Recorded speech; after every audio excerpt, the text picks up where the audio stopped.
Je suis né à la meilleure période de l'histoire américaine, l'ère de la conquête spatiale, de l'énergie nucléaire, du progrès scientifique.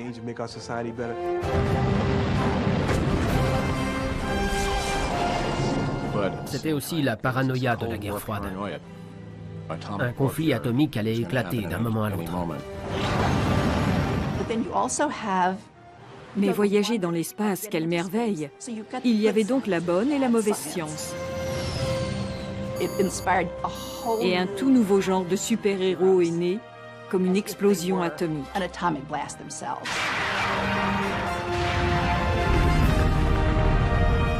Ce n'étaient pas des Superman venus d'une autre planète, mais des gens normaux à qui on pouvait s'identifier.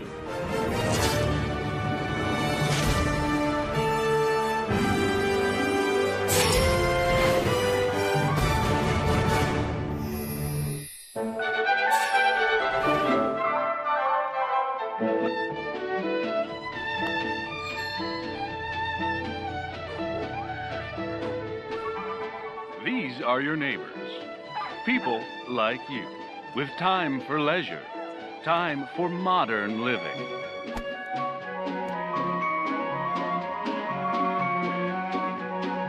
These people are in tune with the times. They choose that which best fits their needs.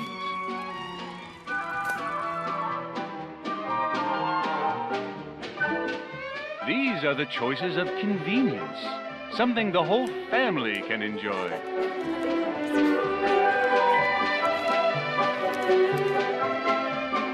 You too can be in tune with the times.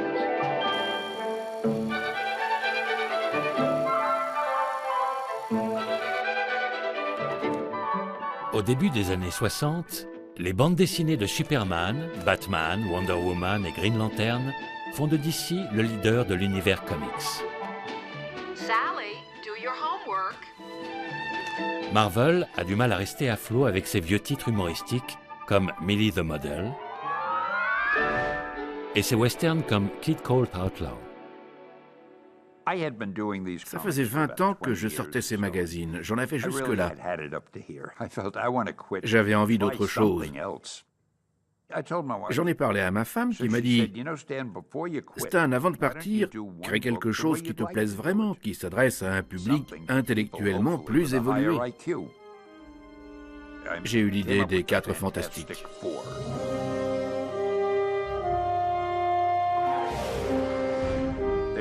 Ils voulaient être les premiers à atteindre la Lune. Ils embarquent dans un vaisseau spatial, mais celui-ci est exposé à des rayons cosmiques et ils doivent revenir sur Terre. À cause de l'irradiation, chacun a été doté d'un pouvoir particulier. Incroyable. Oh no! No! You're changing. You've turned into monsters, both of you. Oh, Reed. Reed, not you too. I can fly. Look, I can fly. Stan ne croyait pas au succès de ce titre. Il avait une attitude détachée. On verra bien, au pire on refera des westerns la semaine prochaine. Il a vite compris qu'il y avait un marché, que les personnages devenaient intéressants, que les gens commençaient à les suivre régulièrement. Le succès a largement dépassé les attentes de Marvel.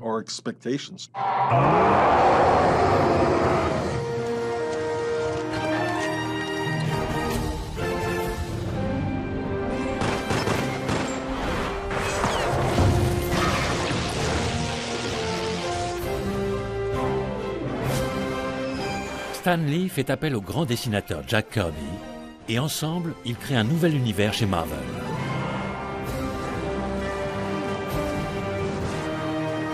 Leurs personnages sont les premiers super-héros nés des inquiétudes de la guerre froide et de l'âge atomique. Oh yeah, man. A few days in space. It'll be great. What's the worst that could happen? La fièvre de la conquête spatiale saisit toute l'industrie des super-héros. Les costumes sont plus épurés, le trait plus fluide. La société s'est fixé de nouveaux objectifs et des frontières à dépasser. Je ne suis pas scientifique pour dessous, alors j'ai essayé de donner le change avec mes personnages. L'incroyable Hulk a été bombardé de rayons gamma. C'est comme ça qu'il est devenu Hulk. Évidemment, je serais incapable de reconnaître un rayon gamma. Je ne sais pas ce que c'est, mais si ça sonne bien, je l'utilise.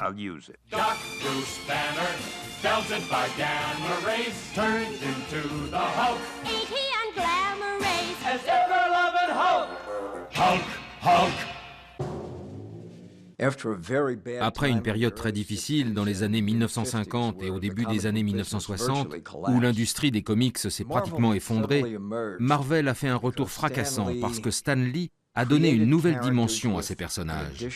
Il a créé des super-héros à problème.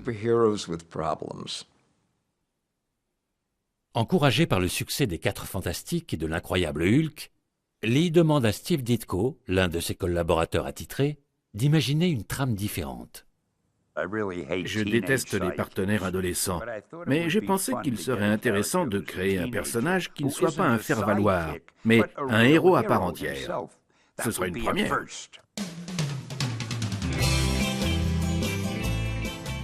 Attention tout le monde, accrochez-vous. Voici Spider-Man.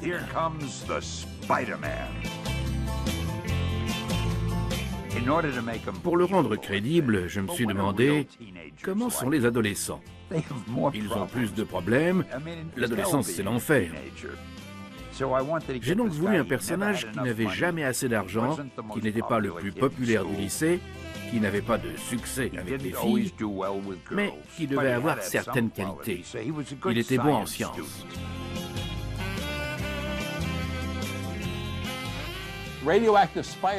Peter Parker est mordu par une araignée radioactive. Et peu après, son oncle meurt sans qu'il intervienne pour le sauver. Ce n'est qu'à ce moment-là qu'il décide de devenir Spider-Man. C'est l'instant où il doit apprendre qu'avec le pouvoir viennent les responsabilités. Jusque-là, c'était un crétin. C'est ce drame qui le fait changer.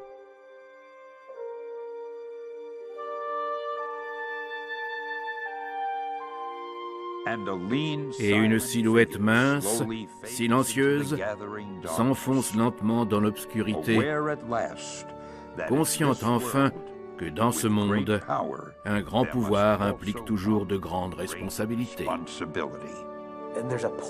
Il y a quelque chose de poignant dans l'idée qu'on peut posséder tous ces pouvoirs, ces grandes responsabilités, mais ne pas avoir de vie amoureuse. Il est sujet à des crises de rage, de désespoir, de désir incontrôlable. C'est un vrai adolescent. Il manque d'assurance. Il doute de lui-même. Ce qui rend Spider-Man si attachant, ce n'est pas Spider-Man, c'est Peter Parker. Clark Kent était un déguisement, Peter Parker est un être réel. C'est un gringalet de 45 kilos qui déteste sa vie. Il peut se balancer d'un gratte-ciel à l'autre dans les rues de New York, mais ça ne va toujours pas. Cet aspect perdure dans le caractère de Spider-Man.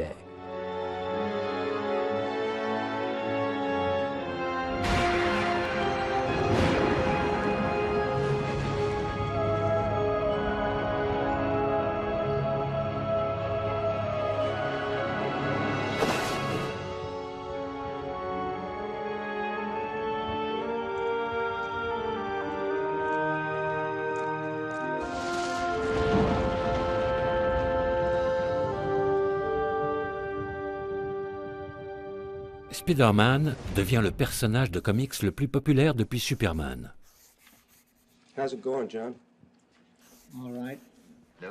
Comme le dit Stan Lee, c'est le super-héros que vous pourriez être. C'est ainsi qu'une légende est née.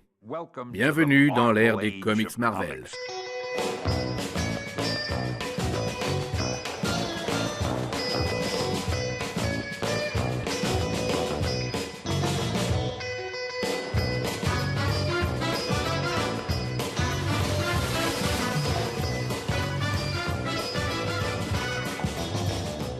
We choose to go to the moon. We choose to go to the moon and do it first before this dictate is out. Tandis que Kennedy propulse les États-Unis vers une nouvelle frontière, Marvel cherche encore à rattraper le géant incontesté de l'industrie, DC Comics. Sous la direction du dessinateur Carmine Infantino, DC actualise un personnage des années 40, Flash. Le style de l'homme le plus rapide du monde reflète le look fuselé de l'époque.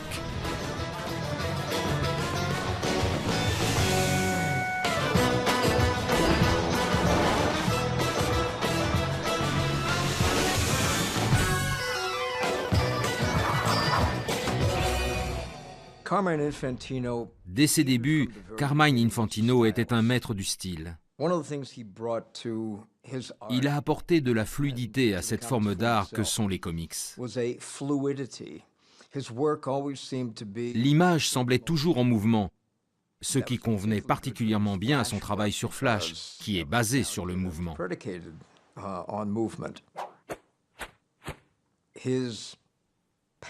Les éléments qui composaient ces panneaux ne semblaient jamais statiques. Flash rejoint Batman et Superman au hit-parade des super-héros d'ici. Mais ils ont beau être rapides, ils ont du mal à rester dans la course. On n'aurait jamais imaginé un Superman névrosé, en proie au doute ou angoissé. Et c'était vrai de tous les personnages de DC. La différence, c'est que chez Marvel, ils étaient traités comme dans les tragédies grecques. Les dieux trônaient sur leur Olympe sans se poser de questions, puis Euripide est arrivé et il les a analysés. Il les a rendus plus humains. Il les a fait descendre au niveau des simples mortels. C'est ce que Marvel a fait avec les super-héros. Il était peut-être temps. On finit par se demander ce que font ces héros quand ils ne courent pas dans tous les sens pour sauver la planète. What are you reading, Johnny? A great new comic mag, Reed. Say, you know something?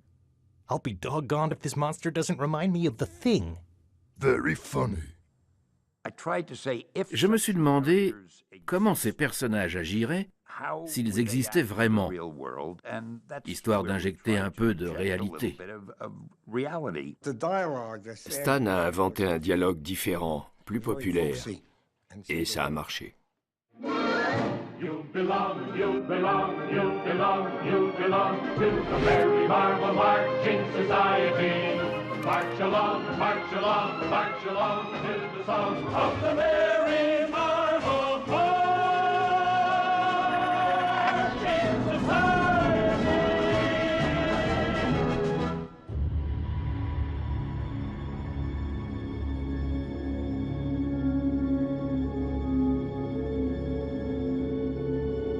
Le 22 novembre 1963, la réalité se rappelle brutalement à l'univers des super-héros. Le président Kennedy est assassiné. 4 mois plus tard, Jack Kirby et Stan Lee ressuscitent un personnage qui a porté les plus grands idéaux des États-Unis.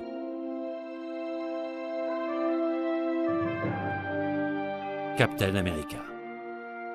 Il est devenu le personnage à la psychologie la plus complexe de l'univers Marvel. Il vient du passé. Il a survécu à une époque et à une guerre où ses semblables ont péri. Can you bring back the years of my life that were lost, that I could never recapture? Ça a été le grand soap-opéra du début des années 60 et de cette société très optimiste que l'assassinat de John Kennedy avait traumatisé.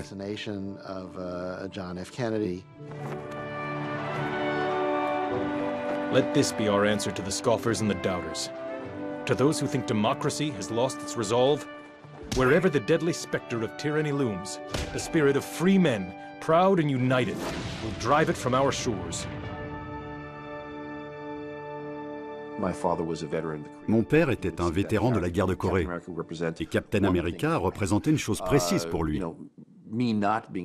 Moi qui n'ai pas fait la guerre, mais qui suis le premier-né d'une famille d'immigrants, je vois quelque chose de très différent dans Captain America. C'est ce qui fait la beauté et l'intérêt de ce personnage.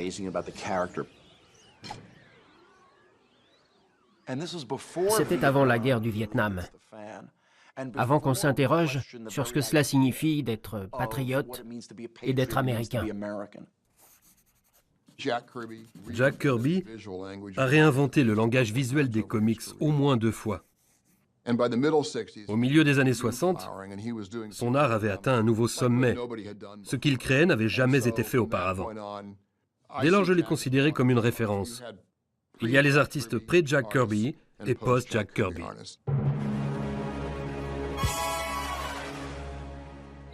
Le comeback des justiciers emblématiques n'est pas dû qu'à Stan Lee et à Jack Kirby. Au début des années 60, Andy Warhol travaille sur des sérigraphies de Superman et de Batman, héros de son adolescence solitaire à Pittsburgh.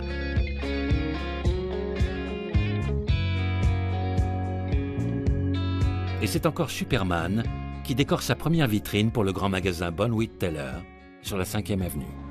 You and Rosenquist and Lichtenstein all were working very independently. Does that seem odd to you that you all began to look at the world in the same way? I think we just read a lot of comic books. Les super-héros d'artistes comme Warhol ou Roy Lichtenstein appartiennent au mouvement du pop art. L'énergie et les couleurs explosives des comics fouettent leur imagination.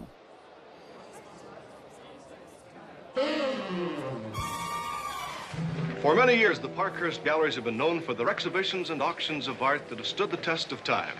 But now, Mr. Benson Parkhurst, the owner of the galleries, has bowed to the inevitable. And the galleries are having